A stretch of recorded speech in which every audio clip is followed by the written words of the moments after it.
नमस्कार, आप देख रहे केबीसी न्यूज। मैं हूं अमलेश आनंद। देखिए, पटना में बड़ा बुक फेयर का आयोजन किया गया है। चूंकि बिहार दिवस का अवसर रहेगा और इस बिहार दिवस पर एक बुक फेयर का भारत सरकार शिक्षा मंत्रालय की तरफ से किया गया है, जिसमें विभिन्न तरह की पुस्तकें, चाहे वो स्टोरी हो, पेंटिंग हो, उपन्यास हो, नाटक हो, ड्रामा हो, फिल्म हो, तमाम तरह के उसमें बुक स्टॉल्स होंगे और ये बिल्कुल फ्री है। और इसके निदेशक जो है क्या कुछ कह रहे हैं, युवराज मलिक, जरा आप सुनिए। मैं Yuvraj Malik, director national book trust, शिक्षा मंत्रालय, भारत सरकार की ओर से आप सबका इस पटना पुस्तक महोत्सव की पूर्व संध्या पर बहुत बहुत स्वागत और अभिनंदन करता हूँ। बहुत खुशी की बात है कि बिहार दिवस के अवसर पर शिक्षा मंत्रालय, भारत सरकार की ओर से पटना पुस्तक महोत्सव 2025 का आयोजन किया जा रहा है, जो 21 से लेकर 27 मार्च तक किया जाएगा। पुस्तक मेला सुबह 11 बजे से लेकर रात को 8 बजे तक खुला रहेगा और उसमें एंट्री बिल्कुल फ्री होगी, यानी कोई भी व्यक्ति किसी भी समय पुस्तक मेले में उसका आकर अपना हिस्सेदारी कर सकता है। पुस्तक मेले में लगभग 300 के आसपास स्टॉल्स होंगे, जो अलग अलग प्रकाशकों से, अलग अलग पब्लिकेशन हाउसेस से और बहुत सारे बुक सेलर्स, पब्लिशर्स, उनका जमावड़ा आपको देखने को मिलेगा। इसके अलावा पुस्तक महोत्सव को 3 भागों में विभाजित किया गया है। पहला भाग है प्रातःकालीन सुबह 11 से लेकर लंच समय तक, यानी कि लगभग 1:30 से 2 बजे तक, जो बच्चों के लिए डेडिकेट किया गया है, बच्चों को समर्पित किया गया है, जिसमें उनको बहुत सारी गतिविधियों में, जैसे कि पोस्टर मेकिंग, ड्राइंग, स्केचिंग, इसके अलावा पोस्टर मेकिंग और साथ ही साथ स्टोरी टेलिंग, कथा वाचन, इस प्रकार की अलग अलग क्रिएटिव एक्टिविटीज के माध्यम से बच्चों के साथ एक एंगेजमेंट का प्रोसेस शुरू किया जाएगा। उसमें कोई एंट्री फी नहीं है। जो भी बच्चे वहां आना चाहते हैं वो वहां तुरंत ऑन द स्पॉट आप उसमें गतिविधियों में, कार्रवाई में हिस्सा ले सकते हैं। इसके अलावा बहुत सारे स्कूलों के साथ हमने आउटरीच किया है, संपर्क किया है, जिनके बच्चों के डेलीगेशंस वहां आएंगे और इन गतिविधियों में अलग अलग रूप से हिस्सा लेंगे।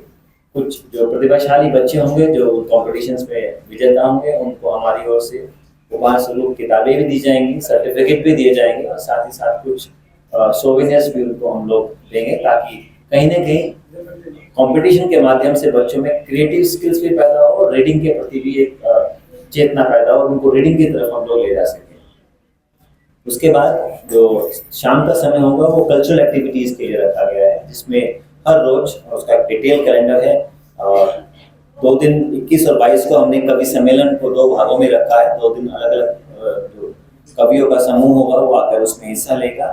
23 मार्च को फोक डांस परफॉर्मेंस रखी गई है। 24 तारीख को भी फोक आर्टिस्ट हैं, उनके नाम आप जैसे आप लेंगे तो हम आपको देंगे। इसके अलावा 25 को आपके बहुत प्रसिद्ध कवि सम्मेलन है, शंभू शेखर जी और उनकी टीम वहाँ होगी। रंजना झा जी हैं, 26 तारीख को वो हिस्सा लेगी। 27 तारीख को कल्पना पटवारी जी। तो ऐसे करके अलग अलग दिन हमने अलग अलग आर्टिस्टों को अलग अलग थीम पे डेडिकेट किया है। और 23 मार्च एक बहुत विशेष दिन है और शहीदी दिवस भी है। उस दिन हमने एक दिन डेडिकेट किया है बिहार की अस्मिता को लेकर, जैसे नालंदा डायलॉग के नाम से हमने बुलाया, यानी कि नालंदा संवाद। बिहार ने देश और दुनिया की सांस्कृतिक और शैक्षणिक विविधताओं को, समृद्धि को आगे ले जाने में बहुत बड़ा योगदान दिया है। तो उसके अलग अलग पहलू हैं, जिसको लेकर हमने बहुत सारे राइटर्स, स्पीकर और स्कॉलर्स को बुलाया है, जो अलग अलग विषयों पर, जैसे बिहार ने आर्ट के क्षेत्र में किस प्रकार से योगदान दिया, नालंदा का दुनिया में क्या स्थान था, नालंदा की क्या भूमिका रही, उसको लेकर।